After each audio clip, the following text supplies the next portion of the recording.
Piensa en el último invierno, en ese momento exacto donde sentiste el primer rasguño en la garganta. Esa señal que ya conoces demasiado bien. Y lo que hiciste a continuación. Vitamina C de farmacia, tal vez un antigripal.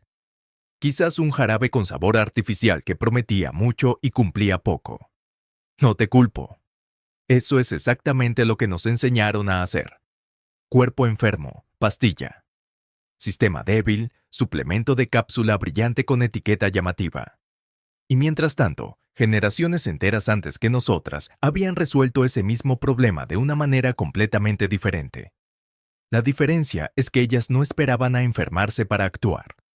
Usaban lo que tenían en el huerto, en la alacena, en el campo justo al lado de su casa.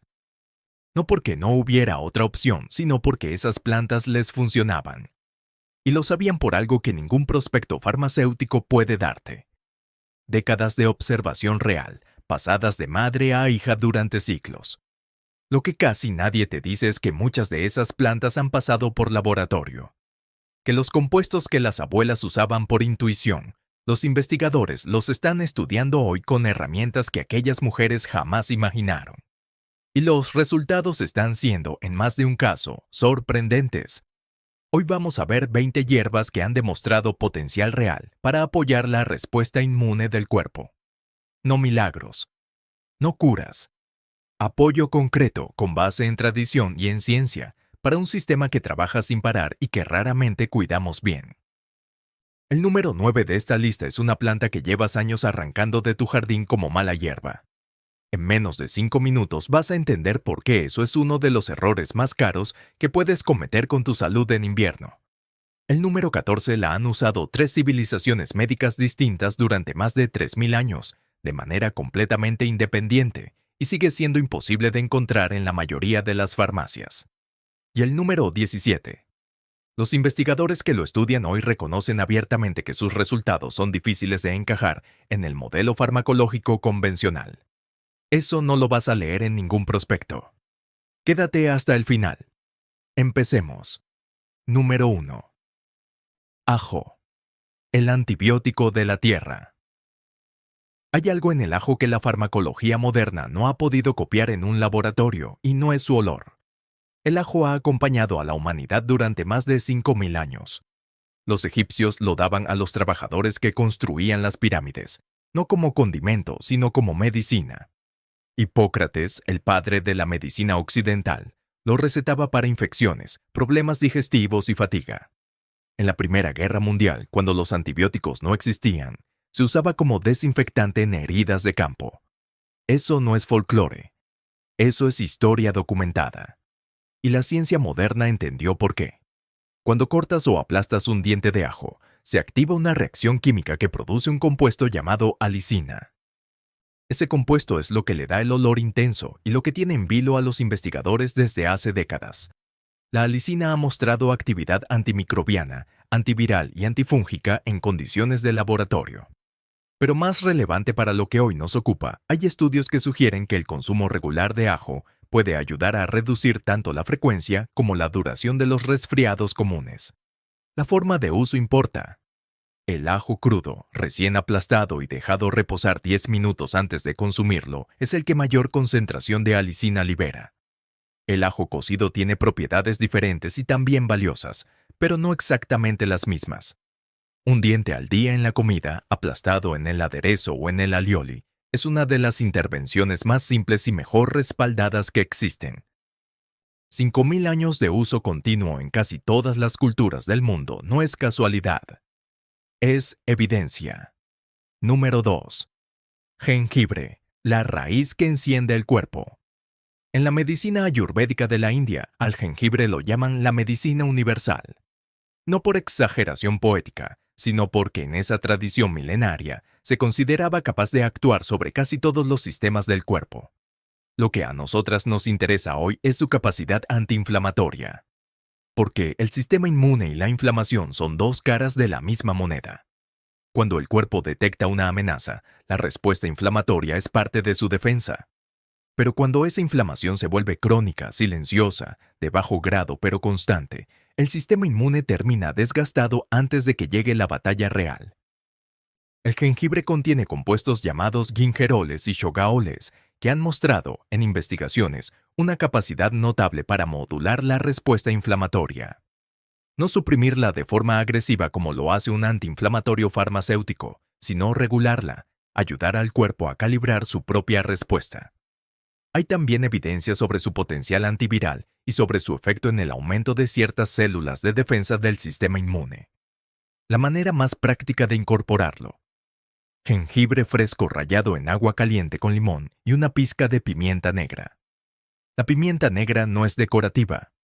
Contiene piperina, un compuesto que aumenta la absorción de varios nutrientes y activos vegetales.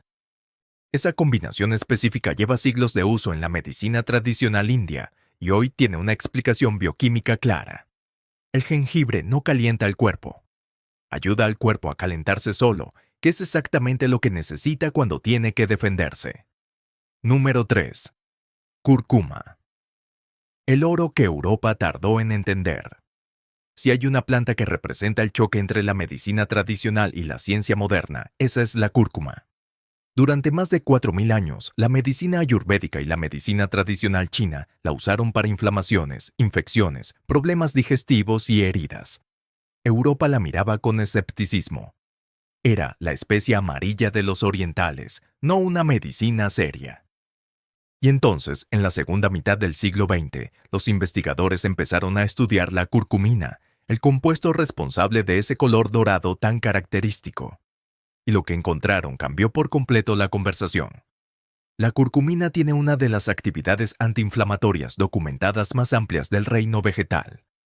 Ha mostrado capacidad para interferir con múltiples vías inflamatorias simultáneamente. Para el sistema inmune, esto es relevante. Un organismo con inflamación crónica controlada tiene más recursos disponibles para responder a amenazas reales. Hay también investigación sobre el efecto de la curcumina en la activación de células NK, que son células de defensa que atacan directamente a las células infectadas por virus. El problema de la cúrcuma es uno que no te cuentan en muchas recetas. Su absorción natural es muy limitada.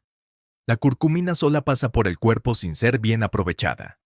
La solución lleva siglos escondida en la tradición india, combinarla siempre con pimienta negra y con una grasa. Esa tríada transforma radicalmente su biodisponibilidad. La cúrcuma no llegó tarde a la ciencia. La ciencia llegó tarde a la cúrcuma.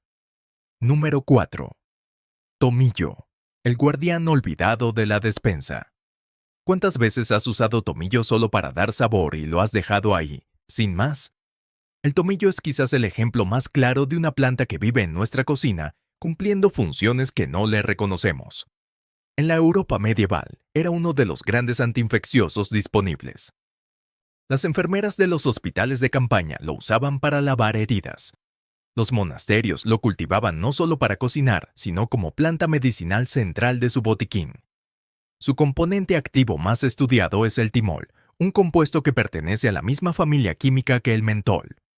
El timol ha mostrado actividad antimicrobiana significativa en laboratorio.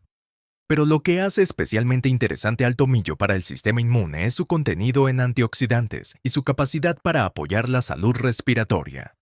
Las vías respiratorias son uno de los puntos de entrada más frecuentes para los patógenos y mantener esas mucosas en buen estado es, en parte, trabajo del sistema inmune.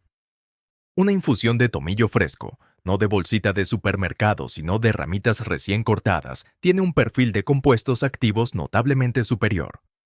Con miel y limón añadidos, tienes una combinación que ha acompañado a generaciones de madres europeas ante los primeros síntomas de gripe. A veces la medicina más accesible es la que ya tienes en el estante de las especias, esperando que la mires de otra manera. Número 5. Limón. El cítrico que vale más de lo que cuesta. Todo el mundo sabe que el limón tiene vitamina C, pero eso es quedarse en la superficie. La vitamina C es efectivamente uno de los nutrientes más importantes para el sistema inmune. Estimula la producción de leucocitos, apoya la función de barrera de la piel y las mucosas y actúa como antioxidante protegiendo las células de defensa durante la respuesta inmune activa, cuando el cuerpo genera radicales libres como parte de su propio proceso de ataque a los patógenos. Pero el limón tiene algo más que la vitamina C aislada de un suplemento no puede darte: los flavonoides.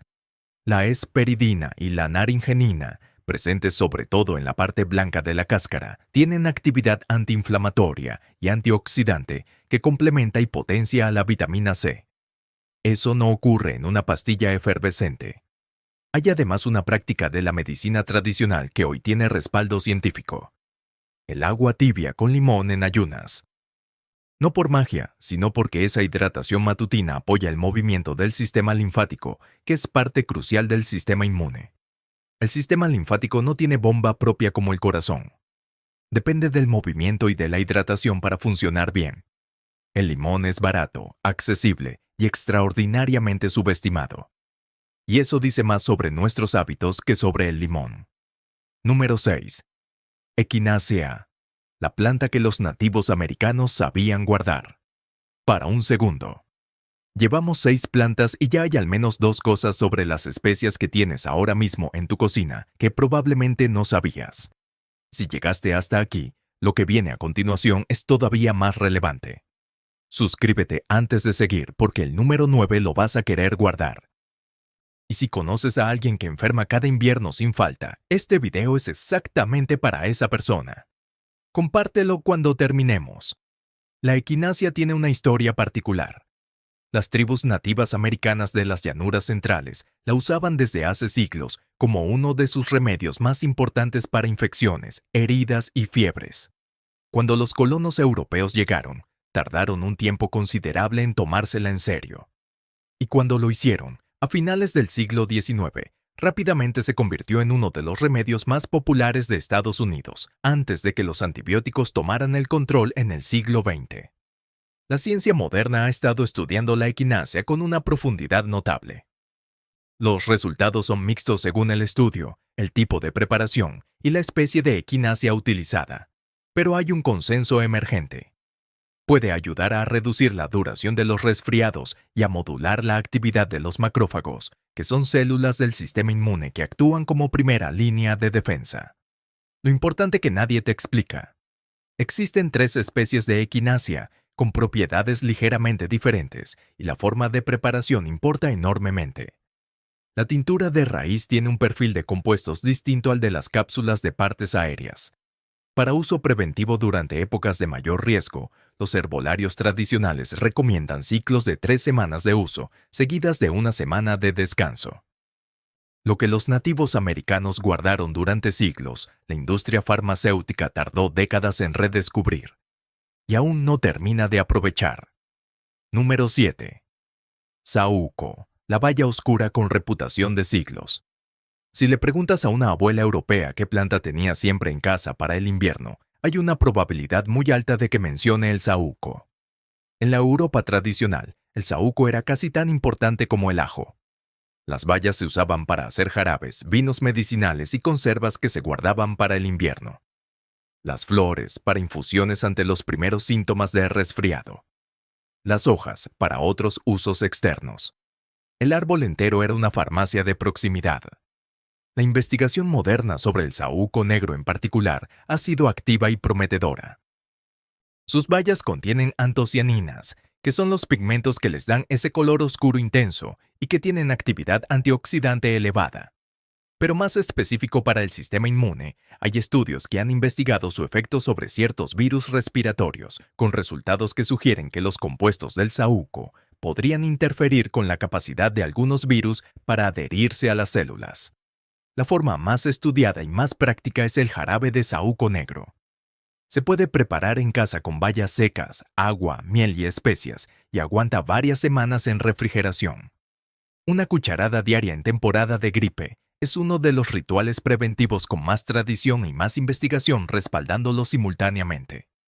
Las abuelas no sabían de antocianinas ni de mecanismos virales, pero sabían que funcionaba. Y eso, era suficiente. Número 8. Orégano, la especia mediterránea que guarda un secreto.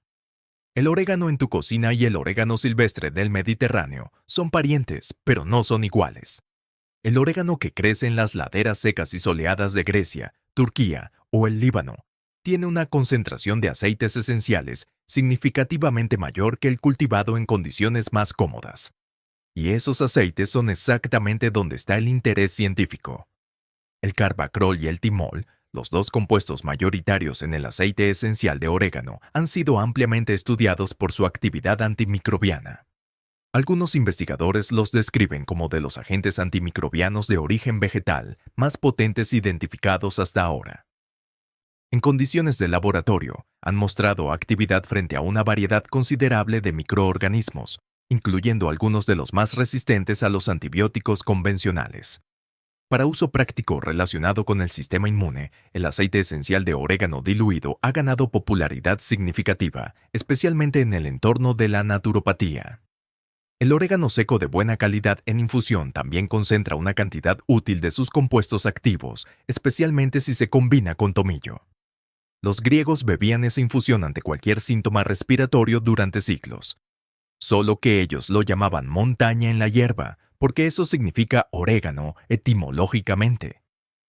Hay plantas que la cocina mediterránea usa como condimento porque en esa región nunca se olvidó que condimento y medicina no siempre fueron cosas distintas. Número 9. Diente de león, la maleza que el jardín no merece perder. Aquí viene la planta que mencionamos al principio, la que probablemente estás arrancando de tu jardín cada primavera. El diente de león tiene una reputación dividida. Para los que cuidan jardines es una plaga. Para la medicina tradicional europea, árabe y china, es una de las plantas de apoyo más completas disponibles. Y hay una brecha enorme entre lo que la mayoría de nosotras creemos que es y lo que realmente contiene. La raíz de diente de león ha sido usada tradicionalmente como apoyo hepático, y esa conexión con el hígado no es casual desde el punto de vista inmunológico. El hígado es uno de los órganos más importantes de la respuesta inmune. Filtra toxinas, produce proteínas de defensa y tiene células especializadas llamadas células de Kupfer que destruyen bacterias y otros patógenos que circulan en la sangre. Un hígado sobrecargado es un sistema inmune con recursos limitados. Los investigadores han encontrado en las hojas y la raíz del diente de león compuestos con actividad antioxidante, antiinflamatoria y potencialmente inmunomoduladora. Hay estudios preliminares con resultados interesantes sobre su capacidad para estimular la producción de citoquinas, que son las moléculas mensajeras que coordinan la respuesta inmune. Y la parte más práctica. Las hojas jóvenes son comestibles. En Francia, la ensalada de diente de león con vinagreta y huevo pochado es un clásico de la gastronomía campesina. No se comían así por casualidad. La planta que llevas años arrancando como mala hierba lleva siglos siendo cultivada en otras tradiciones como buena medicina. Número 10. Romero. El arbusto que los romanos plantaban junto a las puertas. Los romanos plantaban romero en la entrada de sus casas. No era decoración. Era una práctica con raíces en la creencia de que purificaba el aire y protegía a los habitantes de enfermedades. No tenían la bioquímica para explicarlo, pero tenían la observación. El romero libera compuestos volátiles, entre ellos el eucaliptol y el alcanfor, que tienen actividad antimicrobiana en el ambiente. En espacios cerrados durante el invierno, esa no era una protección menor. Pero el interés moderno en el romero va más allá de sus volátiles. El ácido rosmarínico, uno de sus compuestos mayoritarios, tiene actividad antioxidante e inmunomoduladora bien documentada. Ha mostrado capacidad para inhibir ciertas respuestas inflamatorias excesivas sin suprimir la respuesta inmune en general. Esa distinción es importante. No queremos un sistema inmune silenciado, queremos uno calibrado. Hay también investigación sobre el efecto del romero en el estrés oxidativo. El estrés oxidativo crónico es uno de los factores que más desgastan el sistema inmune a largo plazo.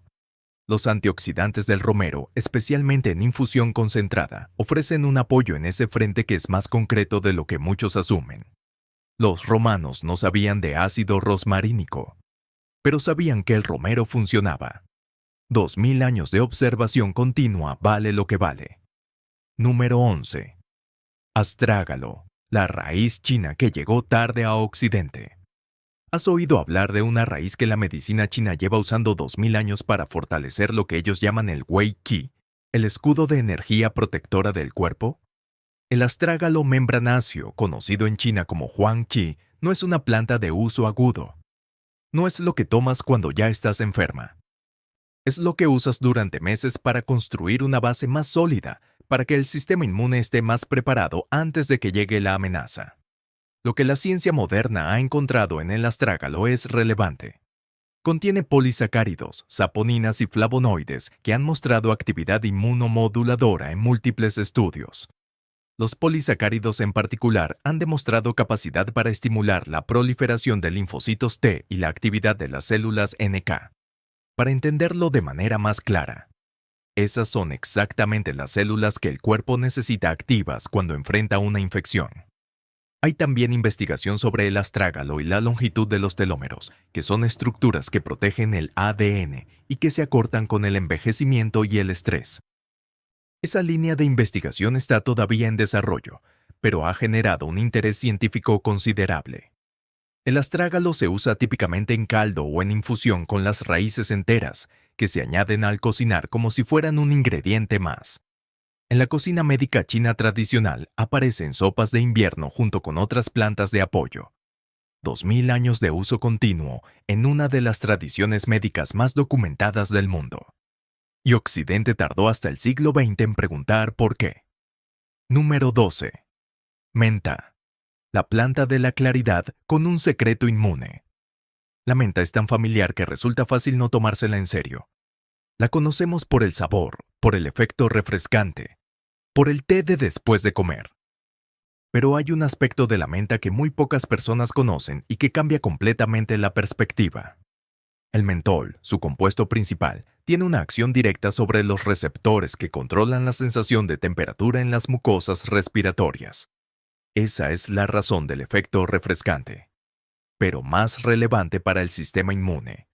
Al inhalar vapor con mentol, se produce una apertura de las vías respiratorias y una mejora en el movimiento ciliar.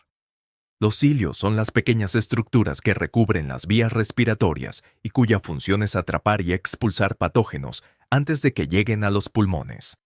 Mantenerlos en buen funcionamiento es, literalmente, mantener activa una línea de defensa. Hay también investigación sobre los flavonoides de la menta, en particular la luteolina y la apigenina, que han mostrado actividad antiinflamatoria y antiviral en estudios de laboratorio. La inhalación de vapor con menta fresca durante 5 minutos es una de las prácticas más simples y más efectivas para apoyar la salud respiratoria en temporada de gripe. No cura nada, pero ayuda al cuerpo a hacer lo que ya sabe hacer.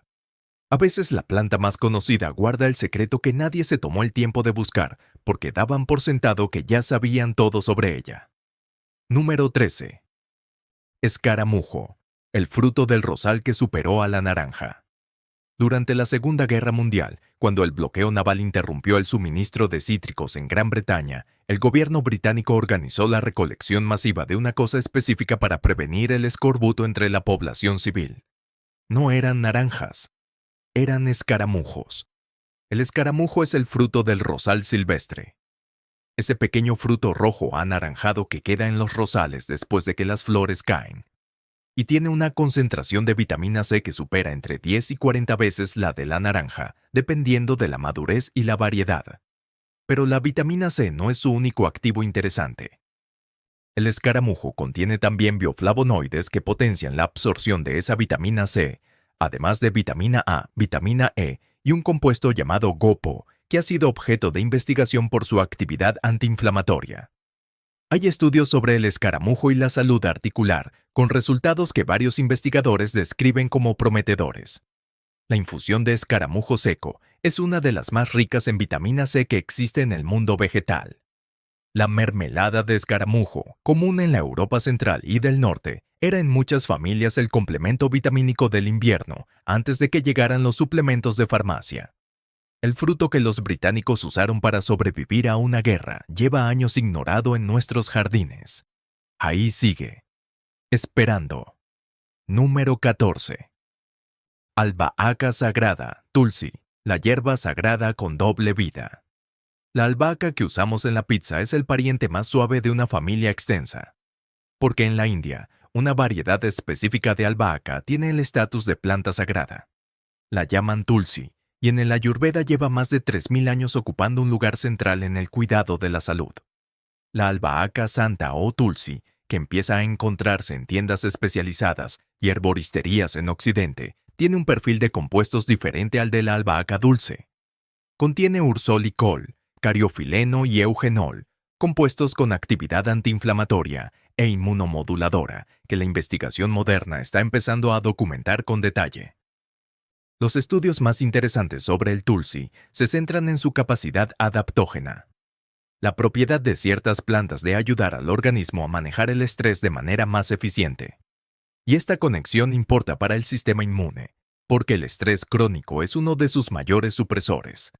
El cortisol elevado de manera sostenida interfiere directamente con la respuesta inmune.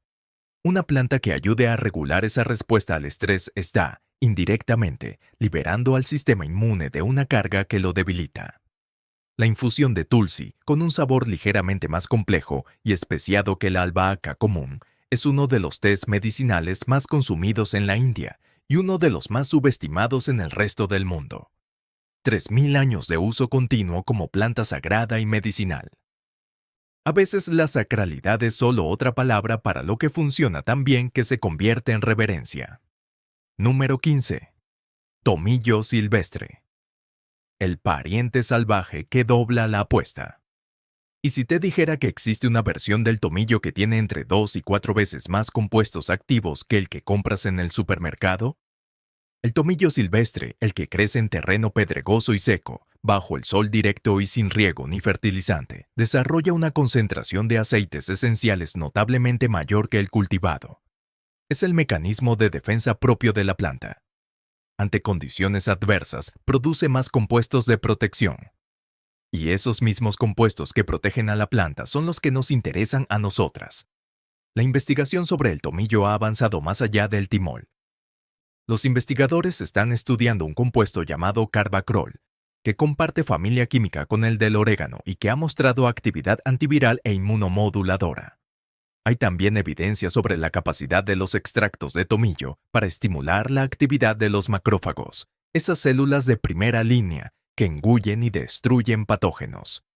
Si tienes acceso a campo o monte en temporada, recolectar tomillo silvestre y secarlo en casa es una práctica que las comunidades rurales mediterráneas han mantenido durante siglos como parte de su botiquín de invierno. La diferencia con lo que se compra ya seco y envasado es perceptible tanto en el aroma como en la intensidad del sabor. Y lo que se siente en los sentidos, en este caso, se corresponde con lo que hay bioquímicamente. Las condiciones difíciles hacen plantas más fuertes, y las plantas más fuertes hacen infusiones más potentes. Número 16. Clavo de olor, la especia que valía su peso en oro. Hubo un tiempo en la historia en que el clavo de olor valía literalmente su peso en oro. Las guerras de especias del siglo XVI en el sureste asiático tuvieron al clavo como uno de sus protagonistas principales. Los europeos navegaban al otro lado del mundo para conseguirlo. ¿Por qué? No solo por el sabor. El clavo era un antiséptico, un analgésico y un conservante. Antes de la refrigeración, las especias como el clavo no eran lujos culinarios. Eran tecnología de supervivencia. El eugenol, el compuesto mayoritario del clavo de olor, es uno de los agentes antimicrobianos de origen vegetal más potentes identificados. Su uso dental como analgésico natural es ampliamente conocido. Pero su rol inmunológico es menos conocido y más interesante. El eugenol ha mostrado en estudios capacidad para inhibir la síntesis de prostaglandinas, que son moléculas proinflamatorias, de una manera similar en mecanismo a algunos antiinflamatorios farmacéuticos, aunque con un perfil de efectos secundarios completamente diferente. El clavo también tiene uno de los contenidos más altos de antioxidantes documentados en cualquier especia. El índice ORAC del clavo molido supera al de la mayoría de los alimentos habitualmente reconocidos como antioxidantes, incluyendo el cacao puro o los arándanos. Añadirlo a infusiones, caldos o preparaciones culinarias no es solo una decisión de sabor. Es recuperar una tradición que durante siglos entendió que la comida y la medicina no eran cosas distintas. Por algo las guerras más largas de la historia moderna se pelearon por especias. Las especias eran poder. Y el poder en aquella época era salud. Número 17. Reishi, el hongo de la inmortalidad. Este es el número que mencionamos al inicio, y vale la pena que estés aquí para esta parte. El reishi, cuyo nombre científico es Ganoderma lucidum, ocupa en la medicina tradicional china un lugar que no tiene equivalente en ninguna otra tradición médica del mundo. Lo llamaban el hongo de la inmortalidad. Los emperadores enviaban expediciones a las montañas específicamente para conseguirlo. En 2000 años de medicina china documentada, aparece en los textos como tónico de primer orden para la vitalidad, la longevidad y la resistencia a las enfermedades. Lo que la ciencia moderna encontró cuando empezó a analizarlo fue, en palabras de varios investigadores, más de lo esperado. El reishi contiene beta-glucanos, que son polisacáridos con actividad inmunomoduladora bien documentada. Pero también contiene triterpenos únicos, en particular el ácido ganodérico, que tiene una estructura similar a los esteroides del cuerpo humano y que ha mostrado efectos sobre la regulación inmune, la actividad antiviral y la modulación de respuestas inflamatorias. Los estudios sobre el reishi y el sistema inmune son numerosos. Hay evidencia sobre su capacidad para aumentar la actividad de las células NK, para estimular la producción de interleucinas y para ayudar a regular respuestas inmunes tanto en situaciones de inmunodepresión como de hiperactividad inmune. Esa versatilidad adaptógena es lo que más desconcierta a los investigadores y lo que más le cuesta explicar a un modelo farmacológico convencional. Su forma de uso más habitual es en extracto, ya que el hongo en polvo sin extracción tiene biodisponibilidad limitada. El té de reishi, de sabor intenso y ligeramente amargo, era la preparación tradicional durante siglos. 2000 años de uso en la tradición médica más documentada del mundo. Y Occidente apenas empieza a preguntar. La respuesta, resulta, ya estaba escrita. Número 18. Andrographis, la planta que Asia entera conoce y Europa ignoró. ¿Has oído hablar de una planta que en India se llama el rey de los amargos? Que en Escandinavia se popularizó en el siglo XX como uno de los remedios de invierno más vendidos. Que en la medicina china ayurvédica y tailandesa lleva siglos en uso. Y que en Europa Occidental y América Latina sigue siendo prácticamente desconocida. Se llama Andrographis paniculata. Y la investigación sobre ella en las últimas décadas ha generado un volumen de estudios considerable, particularmente en el contexto de las infecciones respiratorias. El andrografólido, su compuesto activo principal, ha mostrado en múltiples estudios actividad antiviral e inmunoestimulante. Hay ensayos clínicos, no solo estudios de laboratorio, que sugieren que puede ayudar a reducir la duración y la intensidad de los síntomas de infecciones respiratorias del tracto superior. En Suecia, los extractos estandarizados de Andrographis se utilizan ampliamente como apoyo de temporada. Su sabor es intensamente amargo, lo que en la medicina tradicional asiática siempre fue señal de actividad medicinal significativa. Se usa principalmente en cápsulas o en extracto, no en infusión, precisamente por esa intensidad de sabor. Una planta que 3 civilizaciones médicas han usado durante siglos de manera independiente. La probabilidad de que las 3 estuvieran equivocadas es estadísticamente insignificante. Número 19. Hoja de olivo. Las hojas que el aceite dejó atrás. Todos conocemos el aceite de oliva y sus beneficios. Pero hay una parte del olivo que la producción de aceite descarta y que tiene propiedades que la mayoría de nosotras desconoce completamente. Las hojas del olivo. En la medicina tradicional mediterránea, las hojas de olivo se usaban para fiebres, infecciones y como fortalecedoras del organismo. En el Mediterráneo oriental, el té de hoja de olivo es una práctica cotidiana que ningún guía turístico menciona, pero que lleva generaciones en uso silencioso. El compuesto que ha generado más interés científico en las hojas de olivo es la oleuropeína, que es, curiosamente, el mismo compuesto que hace amargo al aceite de oliva virgen de buena calidad. La oleuropeína ha mostrado en estudios actividad antiviral, antimicrobiana y antiinflamatoria. Hay investigación específica sobre su capacidad para interferir con la replicación de ciertos virus, con mecanismos que los investigadores describen como directos sobre la envuelta viral. El extracto de hoja de olivo se ha convertido en los últimos años en uno de los suplementos de mayor crecimiento en el mercado europeo. Pero antes de que existiera ningún extracto, Las hojas se usaban en infusión simple en las mismas regiones donde el árbol lleva 10.000 años cultivado. El árbol más antiguo cultivado por el ser humano en Europa guarda en sus hojas lo que siempre estuvo ahí. Solo que el aceite se llevó toda la atención. Número 20. Propóleo, el sistema inmune de las abejas. El propóleo no es una planta. Es lo que producen las abejas cuando recolectan resinas de árboles como el álamo, el abedul o el castaño, y las mezclan con sus propias enzimas para crear un material que usan como sellante y esterilizante de la colmena. Las colmenas son ambientes calientes, húmedos y llenos de alimento. El entorno perfecto para el crecimiento de cualquier patógeno. El propóleo es lo que impide que eso ocurra. Es, literalmente, el sistema inmune de la colmena. Los humanos lo han aprovechado durante milenios. Los egipcios lo usaban para la momificación, aprovechando sus propiedades antimicrobianas. Los griegos lo aplicaban en heridas. En la Europa medieval era un componente habitual de los remedios para infecciones. La ciencia moderna ha identificado más de 300 compuestos en el propóleo, muchos de ellos con actividad documentada. Los flavonoides son los más estudiados, con evidencia de actividad antiviral, antimicrobiana, antifúngica y antiinflamatoria.